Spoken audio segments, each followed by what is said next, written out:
Hello and welcome to Nolan Financial Radio. My name is Chris McKinney from Nolan Financial Partners. If you'd like more information about you here during our show today, give us a call at 719-210-4242 or visit us online at dolanfinancialpartners.com. And while at our website, check out our radio page. You can listen to our past shows and subscribe to our program on Apple Podcasts, Spotify, or Amazon Music. You've probably heard the tales of people who were born into wealth or lucked into a big windfall, but here's the truth. Many of today's wealthy retirees didn't start that way. They began with modest savings and built real wealth through consistent strategic money habits. Thankfully, you don't need deep pockets to borrow their playbook. Whether you're starting with $1,000 or $100,000, these 13 habits can help you chart a path toward a long, happy retirement. So today we're going to break down each one of these practical examples you can actually use. But first, let me introduce you to my co-host, Tony Shore, who is officially trading in summer for pumpkin spice everything. Really? Are you a pumpkin spice guy? No, I am definitely not a pumpkin spice guy. You know, it's a made up flavor. It is. Yeah. Yeah, exactly. And it's gotten out of hand too. And not only am I not, I mean, I'll admit when they first came out, when Starbucks first came out with the pumpkin spice latte, this is a long, long time ago, and it was a new thing. I'm like, I loved them. I would have a pumpkin spice latte and enjoy it. I think a lot of people did. But it's now I can't even stand it. It's just too much, and it's just too sweet or whatever. But it's gotten out of hand. There's pumpkin spice everything. I mean, I went to get the oil changed in my car. They said, "Do you want synthetic, regular, or pumpkin spice oil for your car today?" Pumpkin spice deodorant. I mean, I'm absolutely not, right? If you had pumpkin spice coming out of your tailpipe, wouldn't that be wonderful? the whole neighborhood, it smelled like whatever it is, ginger or cumin or whatever the flavors, the spices that mix. Allspice. It's just allspice. Yeah. Yeah. Whatever that is. Yeah, exactly. Exactly. It's a blend. But but man, not that I don't like, I like pumpkin pie. I like pumpkin, but it gets crazy. I can't even, I can't just in the immortal words of my kids, I can't even. I can't even. Like if I say something they don't like, Dad, I can't even. It's like, are you going to finish that sentence, or we're leaving it hang there? I guess that's a phrase now. I can't even. That's interesting. How about you? Do you drink pumpkin spice drinks, Chris? No, negative, Ghost Rider. Yeah. I make pumpkin pie. Yes, that's the best pumpkin pie recipe is the one on the side of the can. Yeah. It is it's really good. Yeah, that's what my mom used to make. So that's good. The key is getting the right condensed milk. Yes. Yep. There you go. That's good. A good condensed milk, then it'll be good. But if there are listeners out there who like the pumpkin spice stuff, that's fine. It's a nice smell. It's a nice taste, but it just a little goes a long way for me. That's all. Well, it's concentrated when it gets in a coffee or something like that. Yeah, for sure. Well, and today's topic, learning from people who built their wealth with strategy and discipline. Yeah. I think that's going to help anyone looking to try to recreate that or protect their own retirement savings or their own investments. Yeah. So this is a really good topic. I like it because wealthy people do have good money habits that we could all learn from. And I think this is going to be a good one. And I know you know a lot of those because you're a financial advisor and you help people with these, and you have wealthy clients that have utilized these. And so this is good to help all of our listeners out there, no matter where you're at, even us low on the totem pole, even those with us radio show co-host salaries, help us learn how to save. That's right. Yeah. Well, we try to spread the information as much as we can. Yes. So the first thing that wealthy people do, the first one I talk about, is they pay themselves first. So they make their savings automatic. they're putting into that 401k on an automatic basis, that Roth IRA, that personal IRA, what all the things that they set up for that are going to be their tools in retirement, they set those on automatic so they get done. So you're paying yourself first because they come out at the beginning of the month when you get your paycheck. And so then if there's something left at the end of the month, they may decide to add that to it. But that upfront deal is getting that paycheck into those retirement systems. Yeah, and doing it up front. That's what paying yourself means. I think that's an important point because a lot of us, and I've been guilty of this, we think, okay, I'm going to pay my bills, my rent, I'm going to figure out groceries, do gas, and then at the end of the month, if I have enough left over, that's what I'm going to put in savings. That's what I'm going to put into, and that doesn't work. That doesn't work because you'll end up, you won't end up with anything at the end of the month. Anything that goes into what I call the general fund, it's like the government, Chris. I've said this before, but any taxes, whether it's on a city, state, or federal level, anything that goes directly into that general fund, it's gone. Poof. It's gone. It's gone. You're gonna say, hey, let's go to a concert. Let's go. Yeah. So let's go eat. Your checking account is a general fund. And if it goes in there, poof, it's going to go, right? That's not money you're going to ever save. And so even if you say, well, I maintain this amount in my checking account that I don't dip into.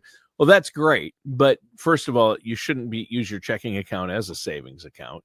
That money should be somewhere else working for you, earning interest or more interest. That's the beauty of making it automatic is it grows in the background while you're going out and having your busy life and taking care of your family and interacting with people and doing the things that bring you joy. Yeah. And then you got something in the background taking care of you. Yep. Exactly. So where are you going to begin today with this one? So the next habit I want to talk about is making sure your money is working. Don't let it sit idle. If you've got money going into a savings account and the yield on that savings account is less than 1%, then that money is sitting idle. Because right now there are savings accounts that pay upwards of 3%. My mom, who lives in a tiny little town, her tiny little bank pays 3.3%. Nice. Okay? That's pretty good for a savings account. Really great for a savings account. So even that savings that you have, that your ready money if you need it, make sure it's working for you as much as it can.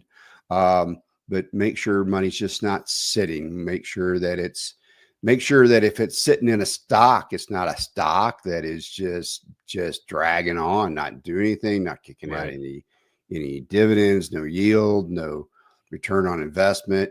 If it's been not doing anything for 10 years, maybe it's time to move on from that stock or that ETF or whatever it is. But make sure that the money's at work. Make sure that the work it's doing is productive. You be a manager of your money in a sense that acted like it's a person out there doing a job. There you go. Well, and even something simple, like you mentioned, an interest-bearing savings account can make a difference if you pick the right one. And you don't want to put all your money, your long-term money in there, right? Though you don't want to, if it's not something you're going to need for 3 years, don't have it sitting in a savings account. If it's money you want it where it can make more interest for the next 3 years. Right? That's right. So you want it to earn interest, but you want it to earn the best interest it can. Sure. If you have a ton of money sitting in a traditional savings or checking account, the most you're going to be making is somewhere between 2 and 5%. And then also you're going to be paying the taxes on that interest each year. Where if you put it into that retirement tool, maybe those taxes are deferred or maybe it's tax free.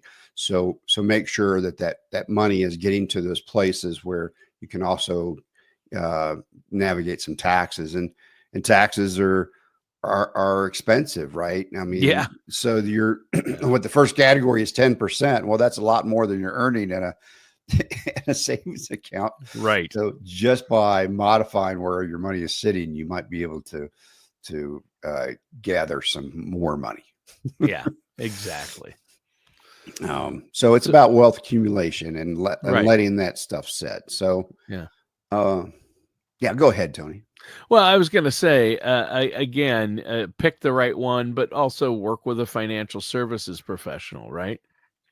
That's right, because they can help you figure out what are your best tools to defer taxes or to make that something tax free. How are the taxes going to come out to Yeah. you? What are the taxes like in an ETF? What are the taxes Yeah. like in a mutual fund? So they Yeah. can help you navigate what are the tax implications of your different investments. Yeah, I mean, if you have some of that money in a high yield account, like up to 5% interest, Oh yeah, even $1,000 can grow just by putting it somewhere smart instead of letting it gather dust. And now you've covered paying yourself first, yep. keeping the money moving, keep it working for you. What's the next big habit that wealthy retirees share? Well, so they live below their means. They're not over. Wait a minute. You're telling Yeah, me I have to live you're telling no, me I have to make more than I spend? Oh. that's right. Now we're not talking about clipping coupons. We're not talking about that. We're talking about having a mindset. You Okay. know, if you've got a 3-year-old car and it's doing fine, why are you trading it in? Right. If you're getting tired of your house and you're one of those persons that feels like they need to move every 3 years, what really? Why are you moving? Yeah. Because moving is very expensive. Yeah. So, maybe hold on to some things a little longer than you expected. You may make, maybe that hedge trimmer can last another year. So do things that keep money working for you. Make sure that so money is something to invest. That's what we're trying to Yeah. get at, right? Yeah. So It's money, not doesn't yeah, wealthy people view it as something not something to yeah, spend, but something to invest. something to invest. Ooh, I've got some money. What can I do with it?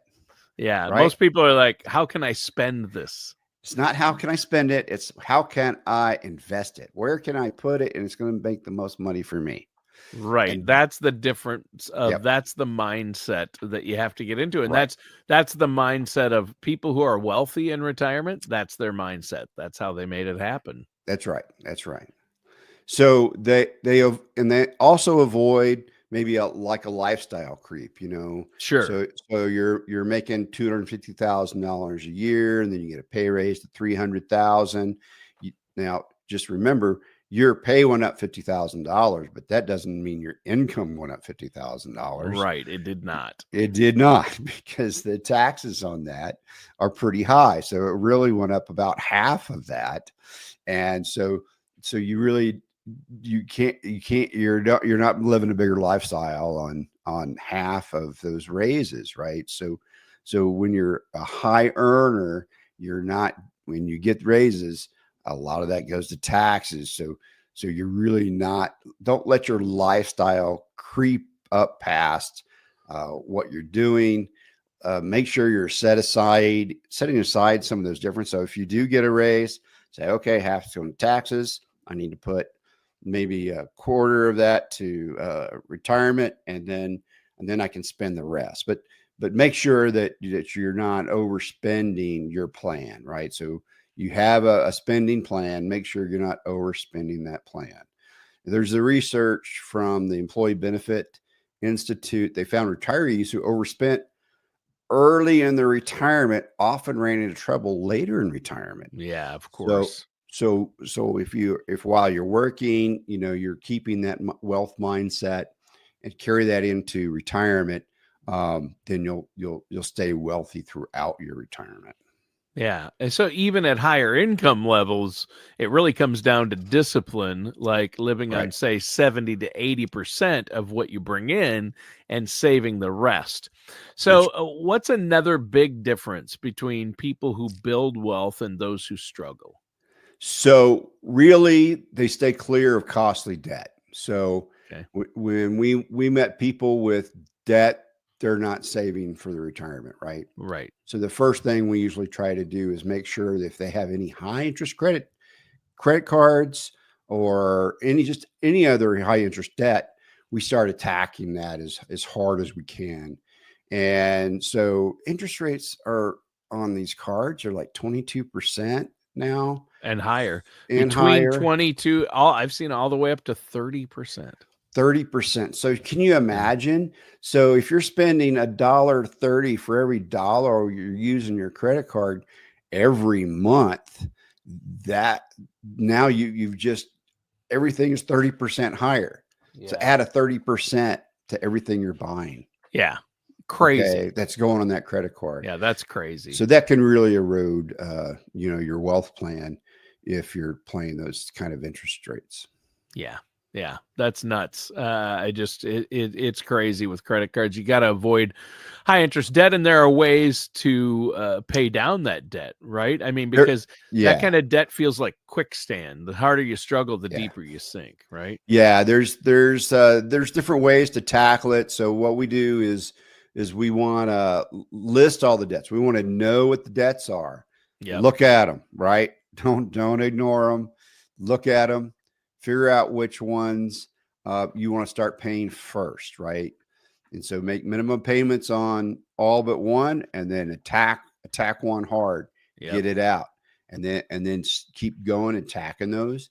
And once all that debt is paid off, roll those payments into your next highest rate debt, and keep going. This kind of I think they call it the avalanche approach.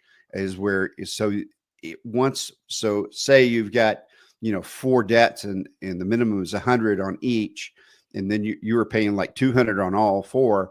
No, you pay 400 on the top one and then 100 on the rest till you get that one paid off, and then the next time now you're paying 500 on that second one to knock out. Then you're paying 600 on the third and then 700 on the fourth. Yeah. Man, it magically disappears.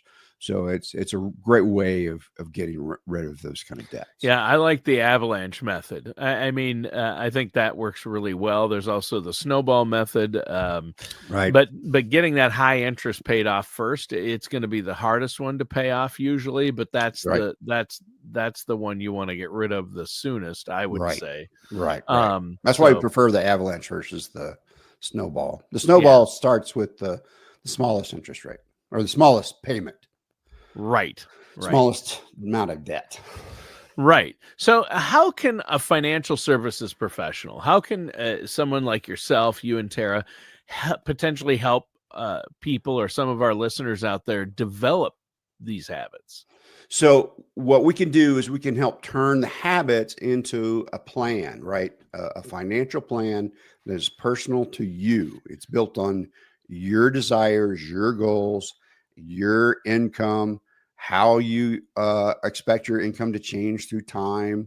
Are you going to take a sabbatical and not work for a period? Well, we can create a plan for that. Are you I'm going to get this bigger job, so I need to make sure that I have places when I start getting this extra money to throw it into some savings for retirement. So let's start building those strategies so that we have all that, create strategies for paying off debt. We provide guidance, accountability, expertise. So our job is to stay disciplined, avoid mistakes, and make steady progress toward your retirement goals. So that's what we try to help you do. Yeah, and I think that's really important, Chris, that our listeners understand you need a plan, but you also need to work with a trusted, independent financial services professional. And I say independent because you can look at the big picture. You can look at all the tools, all the possibilities from stock investments, bonds, money markets, everything in cash value life insurance. You cover the gamut and you look at all the different companies. It's not like going to a big box chain financial services place or insurance place where they're just going to try to, if all you have is a hammer, everything looks like a nail. That's what my dad always told me. And that's the problem there. You want a trusted, whether it's you or someone else, but make sure they're a trusted, independent financial professional who's a fiduciary, who's going to look out for your best interest. And that's what right. you do for your clients, right? That's right. So once we start meeting with clients, we really try to get them on a path of creating those savings, creating a wealth plan so that they can have fun now and still have fun later. Yeah. Right. So, and then be secure in the knowledge that they're going to have the money they need in retirement. Yeah. There you go. I think that's hugely important. So how can our listeners get a hold of you to get a no-cost consultation set up to see if they can set up that plan? So call our office at 719-210-4242, and we'll discuss how we can answer your questions, address your concerns about, say, retirement, what kind of financial strategy you're looking for, and help you develop that, any other parts of your retirement, right? So give us a call, 719-210-4242. Check us out on our website, nolanfinancialpartners.com. All right. So what's another habit from those who have achieved financial success that we can use to help plan our financial futures? Well, we've kind of alluded to it before. It's about creating a roadmap on how to get to retirement, and then a roadmap in retirement, so that you have your savings goals are aligned with your expected living expenses in retirement. And so and then you can align your investment strategies, what your risk versus reward. If you have plenty of money, let's reduce the risk. Why are you taking so much risk with your money? If you have plenty, why don't we make sure that it's going to be there for you? On the other side, if, hey, we need to take some more risk, we've got some time, we can take the risk, because risk can be mitigated by time. So let's get into some higher return style funds, but they may carry some risk. There'll be some downside, and when the market's down, but we can get through that. Make sure that we have a plan for medical bills, long-term care, those kind of things. Make sure that we have just all the living expenses that are going to happen throughout your lifetime. I can tell you one thing a lot of people forget, and I always say on the radio show, is they forget about dental care. Yeah. So, hearing, vision, and dental, which Medicare doesn't cover. These are things Medicare doesn't cover. So we've got to make sure that all of us seniors need, right? That's the thing. How many of us all have glasses? Yeah. I don't know how many people I have in retirement. They're starting to get macular degeneration. So there's a cure for that. It's not fun, and it's expensive. Yeah. So there are things that you are going to run to in medically down the road that can impact you, and they're not covered by insurance. So we have to have a little bit of money set aside for those potential problems. Yeah. You definitely want to think about these things: healthcare, taxes, medical bills, long-term care. And I know you work all of those in there. But it comes down to financial discipline, which is we all groan. But few things in life, Chris, are more powerful than financial discipline. Really, discipline in each area of your life, with your physical health, your financial health.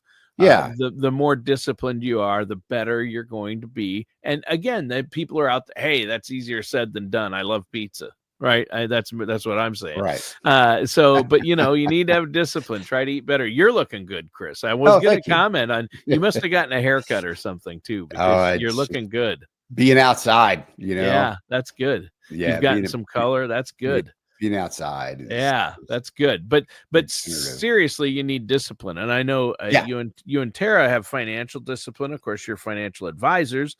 That's somewhat to be expected, but also in other areas of your life. So, physically active, eating healthy. And these are all important, isn't it? Right. They all are important. Is trying to have a disciplined spending, disciplined health plan, which includes your personal health and keeping fit for yourself so that you can go and do things. If you're sitting on the couch all day, then you're going to be sitting on the couch all day. And when it's time for you, I'd like to go on a hike up Mount Herman on the west side of Colorado Springs, you're not going to have the energy to do it. No. So you gotta plan for your life on what the things you like to do. Make sure that you're fiscally and physically and spiritually able to do all those things. Yeah. Right. So that's that, and that discipline for all those three phases of your life will really help you have a joyful retirement. Yeah. Yeah. And once you've built that retirement roadmap, do most people just set it and forget it? Is that what you have your clients do once you get the plan in place? No. So we try to have them in at least once a year. Now, everybody doesn't want to always come in once a year. They're like, "Why are we meeting?" No, I'm fine. Leave me alone. So I'm like, okay. but here's your annual, kind of review or your review. So if you need 2 a year, sometimes some clients get 2 a year because they're like, I got to talk about my money. I'm like, okay. Yep. That happens. So we'll help people however they need to be helped. We won't hold back if you need more than one review a year, or if you say, hey, just send it to me. I'll look at it. I don't want to talk, or people want to come in and say, I don't think I'm going to make it. How are we going to do this? And then they're concerned. And then we show them, okay, here's how everything's laid out. Everything's still happening on the plan. Everything's good. You're good. Here are the numbers that back that up, right? We'll show them the numbers that back it up, or we'll say, you're right. We've got to tighten your spending plan a little bit so that we can have this money for this time. And then, or we've got to do something with your investments so that they're doing better. Right. So we'll relook at those things every year. Yeah, that's really good. I think that's really important. Now, we're almost out of time for today's show, but it's been a great discussion, Chris. Before we go, I know that you set aside some time slots for consultations for our listeners if they want to just ask questions, if they want to have some reports run and get a retirement income plan in place and an investment plan in place. How can they do that? They can reach us at 719-210-4242. We'll set up that complimentary consultation. We've set aside times on Tuesdays, Wednesdays, and Thursdays. We work a little later if you're stuck at your job. So we'll accommodate that. Give us a call, 719-210-4242. Check us out at our website, nolanfinancialpartners.com. All right. That's nolanfinancialpartners.com. Thanks, Chris, for a great show today. Listeners and viewers, thanks for tuning in. That does it for today's episode of Nolan Financial Radio with our host, Chris McKinney. Join us again soon for another episode of Nolan Financial Radio. Take care, and we'll talk to you again.